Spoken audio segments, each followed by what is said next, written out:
So hey, I'm going to be showing you how I do my bold caps and how I get them looking the way I do.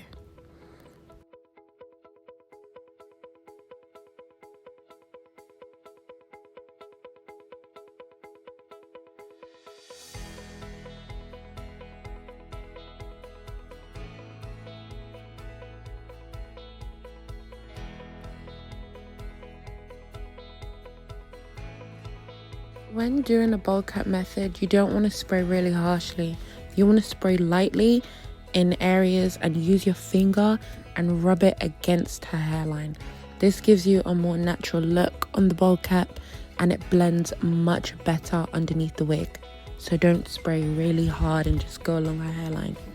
Don't do that.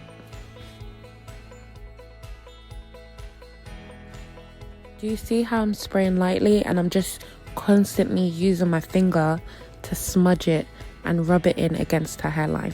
This is the best technique. Do not spray all over.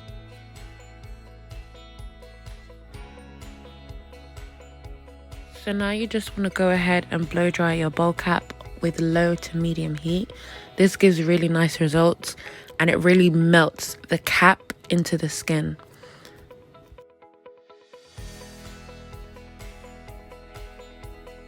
I'm constantly using my fingers to make sure I really blend the bowl cap into her skin.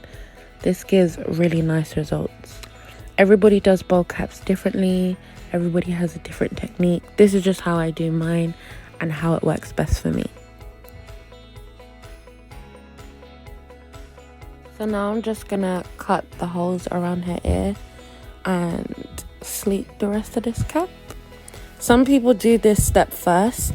I used to do it that way until I found that when I sprayed the bowl cap first, dried it, and then cut it, it was just really nice. It just blends so much nicer for me.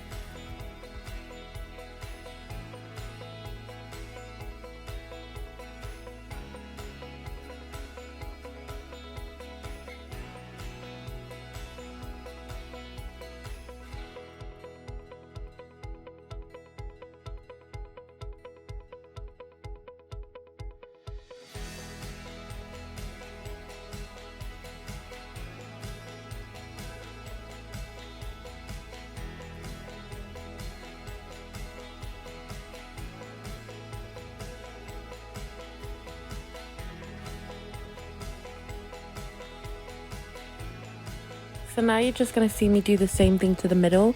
I'm spraying lightly in areas and then using my finger to rub against her hairline. This way the cap melts better into her skin and it looks flawless under the wig.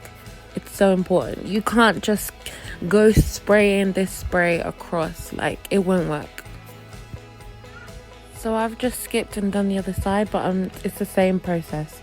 I'm cutting around the ear tabs, I've dried, and yeah, just keep on watching on how I remove the cap now.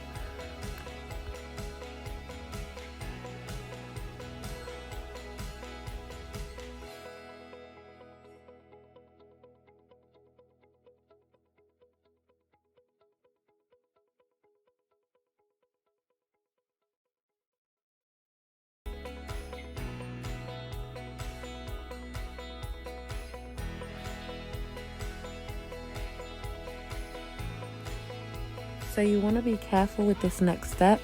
You want to make sure that your bowl cap is dry and not wet because it will unravel.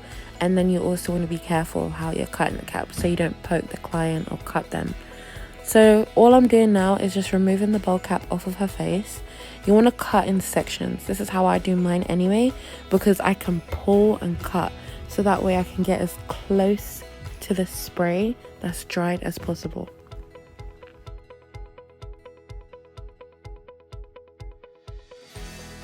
You see how I get to pull the cap and cut?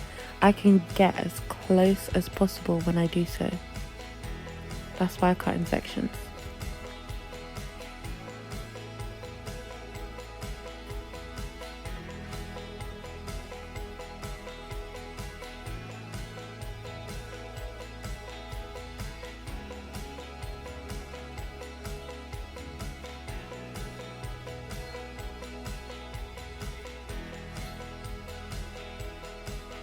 So my next step is, before you tint or stick down your frontal or bowl cap or whatever, you want to make sure that the bowl cap isn't too forward underneath your wig. You want to make sure that you don't stick your frontal on your bowl cap, because if you do, it won't look good. You have to make sure that your bowl cap is behind where you stick your frontal. It is very important. But yeah, I'm just going to skip through most of the video because I don't want this to be too long. But yeah. So this is where you want to be. You want to make sure there's no bowl cap showing. And you want to then use some glue to smudge your bowl cap into her skin, make it even more seamless. Go ahead and tint your lace. And yeah, get ready. And this is the end result. This was super melted, and I hope this really helped. So yeah, thank you so much for watching. That is so cute. Money on my wrist, I'm going crazy. Gun every princess cuss for my baby. Out the window, I can hit a whole baby. Sipping Louis 14, I'm with a kissy. I made a wish, I got it, and I made a wish list. Bust case was no witness.